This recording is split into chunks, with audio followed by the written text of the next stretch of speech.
Même si on est des vieux, mais c'est pareil. Ça a l'air de marcher. Mais vous êtes, ils sont deux gens? Ça va?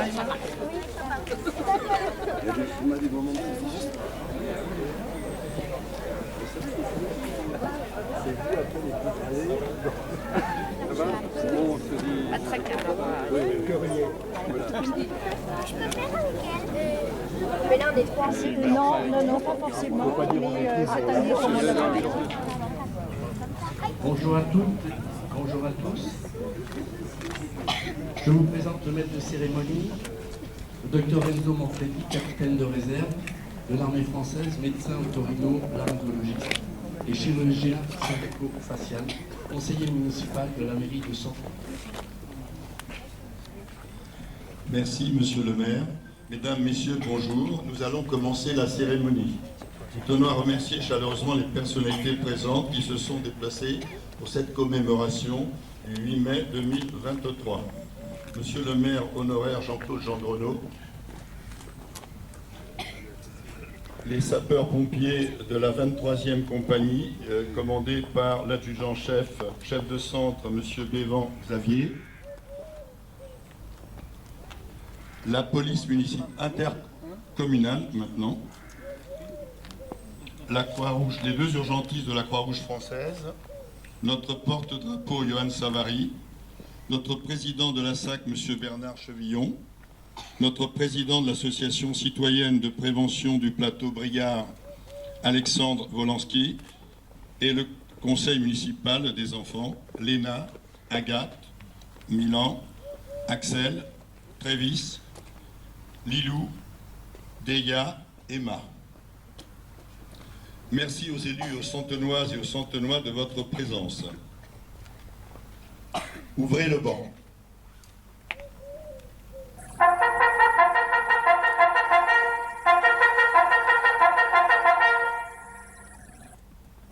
Attention pour les couleurs.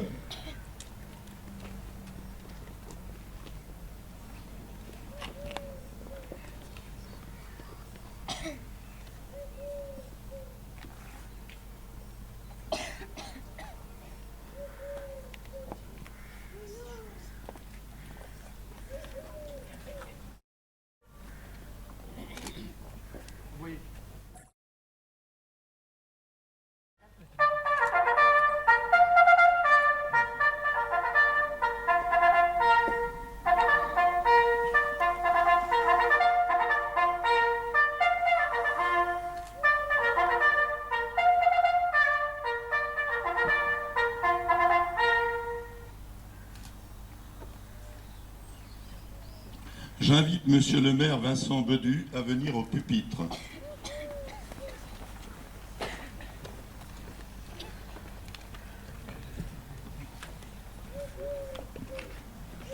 Mesdames, Messieurs, chers amis, chers concitoyens, tout d'abord, permettez-moi d'excuser les sénateurs Christian Cambon, Laurent Lafont et notre sénatrice Catherine Procassia, qui sont retenus par des obligations de commémoration de même nature. Je remercie pour leur présence les sapeurs-pompiers de Paris de la 23e brigade, les représentants de la Croix-Rouge française, le président de l'Union citoyenne de prévention, mesdames et messieurs les élus, les membres du conseil municipal des enfants. Nous sommes réunis aujourd'hui pour commémorer le 78e anniversaire de la victoire du 8 mai 1945. Victoire des forces alliées contre les forces de l'Axe. Chaque année, ici même, nous rendons hommage aux millions de victimes militaires et civiles, essentiellement civiles d'ailleurs, de ce conflit qui fut total. Nous avons aussi une pensée particulière pour toutes les victimes santenoises. À l'heure des nouvelles tensions géopolitiques qui maintenant perdurent en zone Asie-Pacifique, alors qu'une guerre de haute intensité se déroule en Europe de l'Est depuis 438 jours, depuis précisément le 24 février 2022 à 5h48, date du début de l'invasion russe. Plus que jamais, notre responsabilité commune est de continuer à donner à cette commémoration tout son sens. Honorer nos morts et transmettre le souvenir de leurs sacrifices afin que l'amnésie collective des peuples ne conduise aux mêmes dérives idéologiques. Dans un 21e siècle, naissant où la liberté est en péril dans le monde, où la paix est redevenue nécessairement une paix armée, comment ne pas trouver dans le sacrifice de nos aînés la volonté de se battre pour nos valeurs? Je souhaiterais maintenant vous lire et vous donner lecture du message de M. Sébastien Lecornu, ministre des Armées, de Mme Miralles, secrétaire d'État aux anciens combattants et à la mémoire. 8 mai 1945, il y a 78 ans, l'Allemagne nazie capitule devant les Alliés réunis à Berlin. C'est la victoire. Ce jour-là, les forces de la liberté triomphent non seulement contre une armée, mais aussi contre une idéologie qui écrasait l'Europe et la liberté de ses peuples. Après 6 années de guerre, l'écho de l'armistice se répand partout sur le continent, apportant au peuple la joie de la libération et la fierté d'avoir vaincu. Après 6 années de terreur, la lumière se lève enfin sur tout un pays, révélant à la fois l'opprobre de ceux qui ont collaboré et le courage de ceux qui ont résisté pour permettre la victoire. Il y a 80 ans, l'année 1943 fut une année terrible. La répression s'accroît, l'extermination des Juifs d'Europe et des opposants au régime nazi bat son plein. Pourtant, le cours de la guerre change. À l'Est, les armées nazies ont perdu la bataille de Stalingrad. Au Sud, les Alliés ont débarqué en Afrique du Nord. Ils seront bientôt en Italie. La Corse est libérée en septembre. Nos outre-mer se distinguent dans les 3 océans et notamment dans les Antilles et en Guyane par la dissidence opposée à Vichy. La 2e division blindée du général Leclerc est créée. Elle débarquera quelques mois plus tard en Normandie avant de libérer Paris, puis Strasbourg. Il n'y a plus une parcelle de notre territoire où l'on ne compte plus de résistants à l'occupant. Chacun peut ressentir que le destin des armes a basculé. Même si la lutte sera encore longue, l'épreuve présente n'est pas terminée, mais voici qu'au loin se dessine la fin du pire drame de notre histoire, indique le général de Gaulle aux Français libres et aux Français occupés dans son message du 14 juillet 1943. La résistance s'unit partout en France et, sûre de l'issue finale du combat, s'engage dans l'élaboration de ce qui réunira les Français après la guerre. Les ombres qui pèsent sur le destin de la nation s'éclaircissent assez pour qu'un dessein pour la France d'après-guerre puisse commencer à être tracé.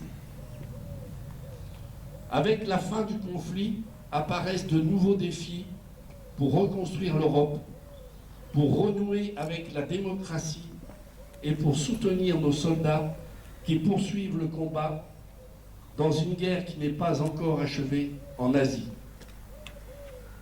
Il faudra enfin tirer les conséquences des échecs militaires de 1940 pour renforcer les armées de la France face aux menaces qui la visent. Hier, comme aujourd'hui, c'est un combat que nous ne devons pas perdre de vue. Avec la victoire, vient aussi le retour des prisonniers, des déportés, et la longue attente de ceux qui ne reviendront pas, ayant sacrifié leur vie pour notre liberté. Enfin, il y a tous ceux que plus personne n'attend, car ils ont été déportés par familles entières dans des convois vers l'Est qu'un holocauste achevait. Écoutons les survivants et les vétérans qui nous transmettent la mémoire de leurs compagnons, pour que leurs témoignages ne disparaissent pas avec eux et qu'ils inspirent ceux qui s'imaginent leur liberté pour définitivement acquise. Souvenons-nous enfin du sang versé. Il fut le prix de notre liberté. Mourir pour que d'autres puissent vivre libres. C'était le prix exorbitant dont plus de 10 millions de soldats alliés se sont acquittés. Un prix qui, hier comme aujourd'hui, augmente à chaque renoncement, à chaque fois que nous oublions notre passé. Au bout, le 8 mai 1945 offrit la plus grande gloire du monde aux femmes et aux hommes qui n'avaient pas cédé. La victoire leur offrit la liberté. Vive la République, vive la France. Ces propos du ministre trouvent aujourd'hui un écho singulier à un moment de notre histoire où les survivants et les vétérans disparaissent progressivement du monde des vivants. Nos grands témoins s'éteignent et le temps du souvenir et de la transmission doit s'inscrire dans la longue chaîne du temps, comme le disait fort justement Chateaubriand. Ce passé qui se transforme et entre dans la grande histoire de notre nation nous convoque à cette responsabilité collective que représente la transmission du devoir de mémoire aux générations à venir. Au-delà des cérémonies qui nous rassemblent ponctuellement, plus que jamais, il semble nécessaire de mettre en œuvre de nouvelles actions en direction de notre jeunesse afin de partager, de transmettre les valeurs pour lesquelles des femmes et des hommes ont combattu au péril de leur vie. Ce passé que nous avons reçu en héritage, qui nous lie aux morts comme à l'avenir. Il nous appartient de le transmettre dans les meilleures conditions à nos jeunes. C'est une priorité à laquelle nous apporterons toute notre attention et notre énergie. Mesdames, Messieurs, je vous remercie.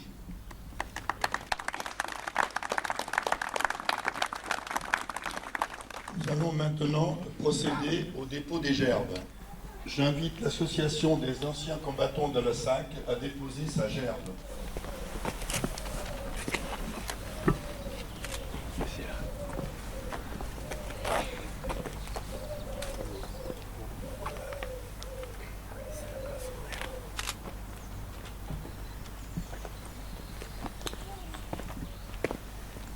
J'invite le conseil municipal des enfants à déposer leur gerbe.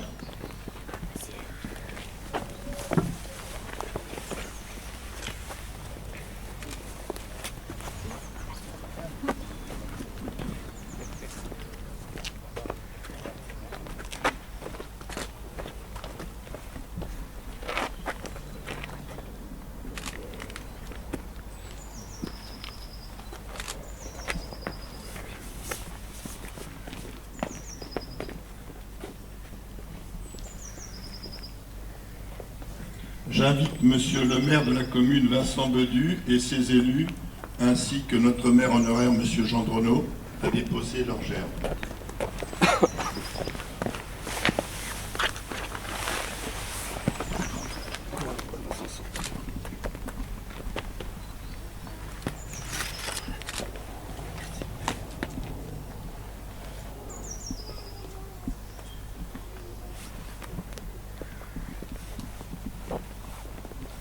J'invite à se retourner tous vers le monument.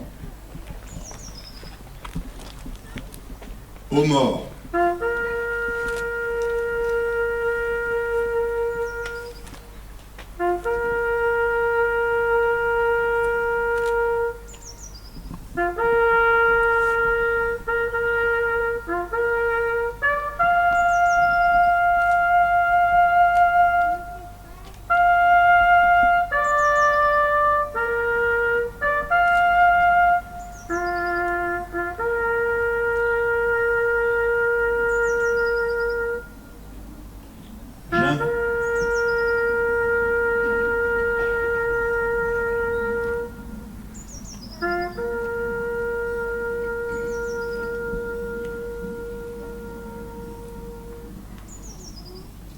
j'invite à observer une minute de silence.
Fermez le banc.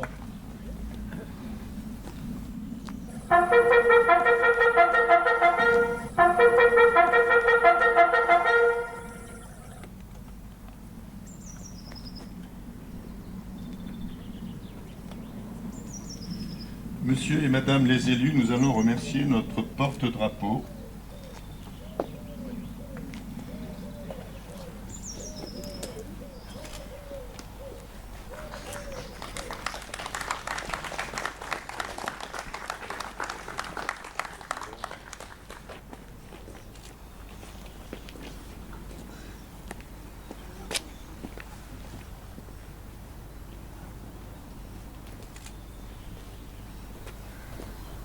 La cérémonie est terminée.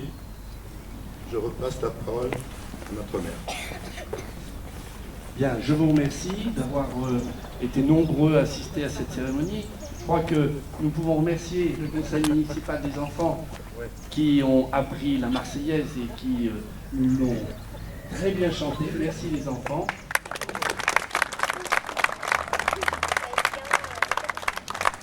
Et je vous invite à voir le verre de l'amitié, la salle des cérémonies sur le parking. Merci à vous.